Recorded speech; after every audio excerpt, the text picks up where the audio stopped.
65 की जंग का एक दिलचस्प वाकया। 1965 की जंग के दौरान lieutenant colonel Naseerullah Babar aviation squadron की क़यादत कर रहे थे। पाक फौज के लेफ्टिनेंट कर्नल नसीरुल्लाह बाबर ने गलती से अपना हेलीकॉप्टर भारतीय मोर्चों के पास उतार लिया।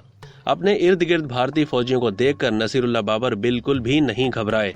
भारतीय मोर्चों के पास पहुंचकर उन्होंने बुलंद आवाज में खबरदार किया कि पाकिस्तानी फौज ने तुम लोगों को चारों तरफ से घेर लिया है और मैं यहाँ इसलिए आया हूँ कि हथियार डलवा कर तुम लोगों की जान बचा सकूं।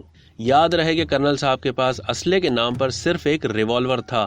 इस खतरनाक सूरत हाल में भी उन्होंने अपने आसाब पर काबू रखा और 55 सिख सिपाहियों को गिरफ्तार किया।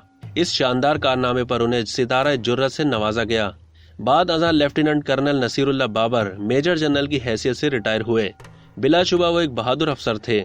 नसीरुल्लाह बाबर 1928 में अकोड़ा खटक नौशहरा के करीब इस्माइल खेल के गांव पीर पियाई में पैदा हुए। क़याम पाकिस्तान के बाद 1948 में फौज में शमूलियत इख्तियार कर ली। 1965 और 1971 की पाकिस्तान की भारत से जंग में शानदार कारकर्दगी पर नसीरुल्लाह बाबर को डबल सितारा जुर्रत और हिलाले जुर्रत के एजाज से नवाजा गया।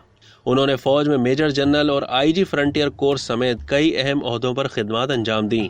फौज से रिटायरमेंट के बाद नसीरुल्लाह बाबर 1 मार्च 1976 से 6 जुलाई 1977 तक सूबा खैबर पख्तूनख्वा के गवर्नर भी रहे। उनकी वफात जनवरी 2011 में हुई।